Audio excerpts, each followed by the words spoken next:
Hello everyone, welcome back to my channel. Today's video we are going to be doing the first paycheck in July. So as you can see, I've already filled out my bills and all of our categories here, so let's just jump right in. So our paycheck for this period is $18.94, and that reflects just paternity leave. I was saying before I was kind of in maternity and paternity leave, but now I am only on paternity, so this is going to be our paycheck until about next August, like August 2022. I don't think this will change unless my husband gets a raise. So that is our total. I'm not using any savings of any sort this month or this paycheck. So we have our Google, which we budget, I want to say $15. I can't remember now.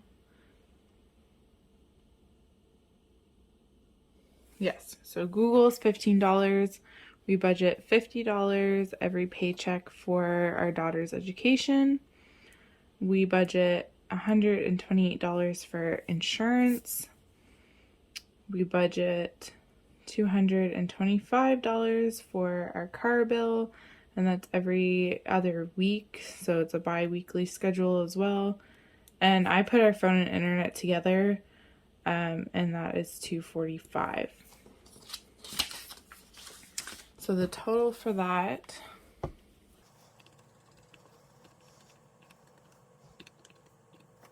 is $663.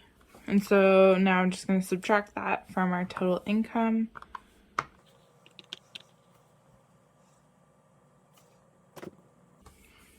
So for our food, I budget $200. It seems to work fairly well. Sometimes we go a little over, sometimes we're a little under. But I'm going to stick to 200, and I'm going to stick to 80. Usually we only fill our car up once every 2 weeks, although it is summer, so we might be filling it up a little bit more. So I'll have to keep an eye on what we're saving for gas. I do 60 for the pets. For miscellaneous, I'm going to do 40 because I'm going to do 60 and home because we need laundry money. And I do 30 each for me and my husband.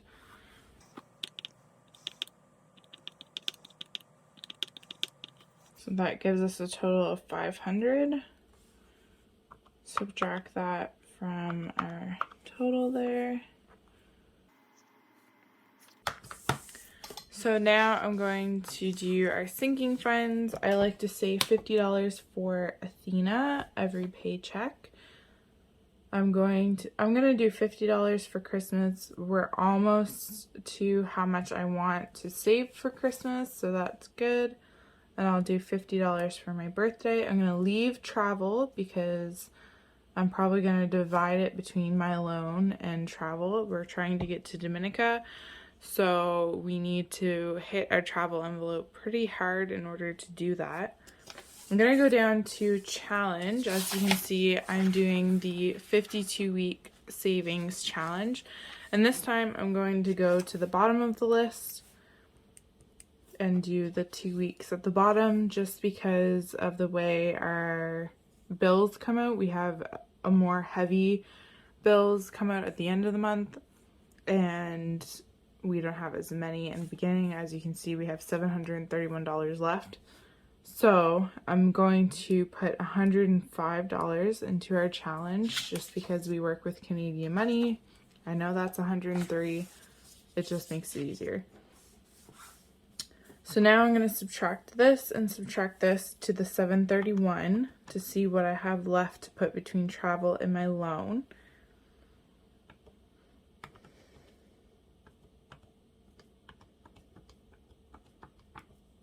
So we have $476 left. So I think I'm going to save $176 for my loan, and that will leave $300 for travel. And we need to hit travel pretty hard. We want to save $500 before we go in about November time. And that will mean that we need to save around $400 a paycheck, which is going to be impossible, but we do have extra money coming in the month of July through the government, and you know, we have our daughter's money as well. So hopefully we can get that happening. So we have $731 left over from our envelopes. I'm going to subtract this, which is $450, which leaves $281. If I did this right, we're doing good.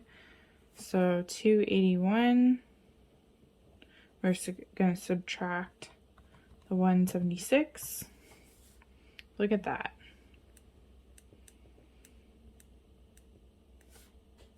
So we have $105 left over, and we do a zero-based budget. So we have $105 in extra savings, and that will mean we have $0 left.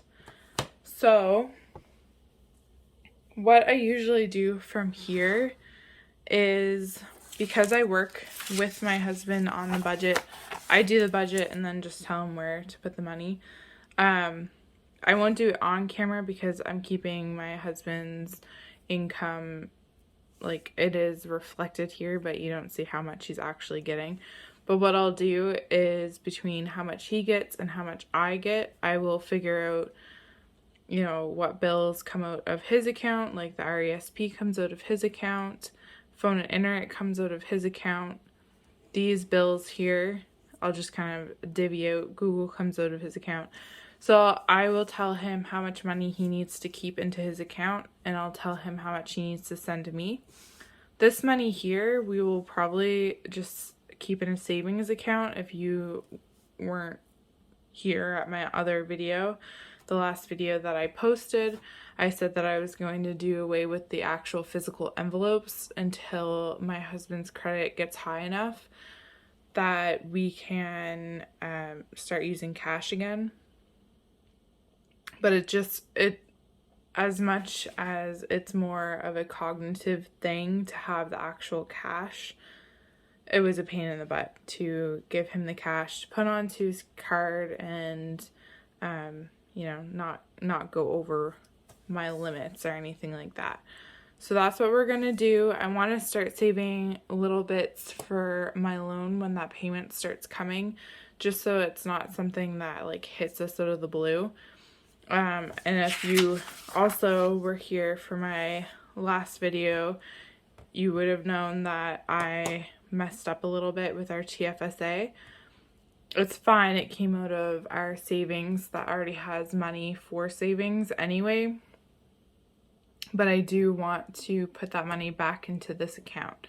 So we will be putting that money back in once we get this extra money from the government, which I'm not sure what day exactly it's supposed to be coming, but that's what we're waiting on.